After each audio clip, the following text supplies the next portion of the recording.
It's a very warm welcome to all our viewers and welcome to a new edition of Arab Affairs, our show bringing you all the latest news and events happening in the Arab region. I'm Angie Meher and I'm joining you for today's edition of the show. As usual, we begin our episode with a quick look at some of the news making the headlines, and we'll be back for more. Do stay tuned. Egypt slammed Israeli allegations at the International Court of Justice that Egypt was responsible for blocking aid to Gaza from the Egyptian side. Head of State Information Services, Diar Ashwan, said the Israeli officials, including Israeli Prime Minister Benjamin Netanyahu, have repeatedly said they would not allow aid into Gaza, especially fuel.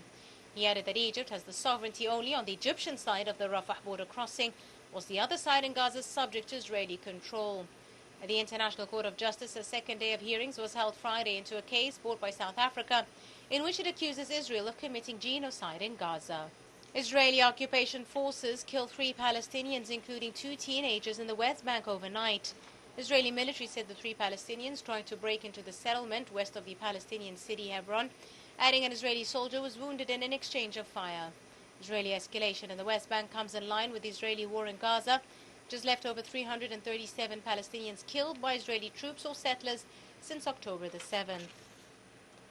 Egypt expressed grave concern regarding the US-UK attacks on targets in Yemen, calling on the international community to exert the utmost effort to reduce regional tension and instability and guarantee navigation security in the Red Sea. In a statement released by the Foreign Ministry, Egypt said the current escalation came after Cairo repeated warnings of regional violence spillover as a result of the continuous Israeli attacks on Gaza. The statement renewed Egypt's call for a ceasefire and the end of the Israeli war targeting the Palestinian civilians to avoid more regional instability and more threat to world peace and security.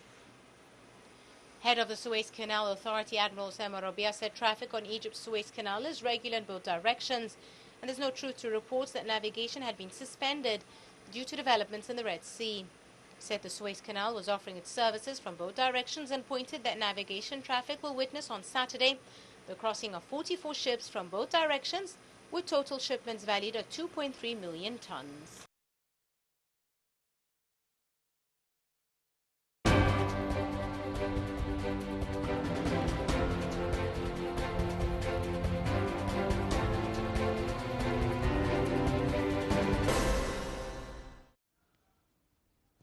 Welcome back, ladies and gentlemen. Still with you and today's edition of Arab Affairs. And for the 99th consecutive day, Israel's war against the Gaza Strip continues, killing and wounding hundreds of Palestinians. We have more details in this report.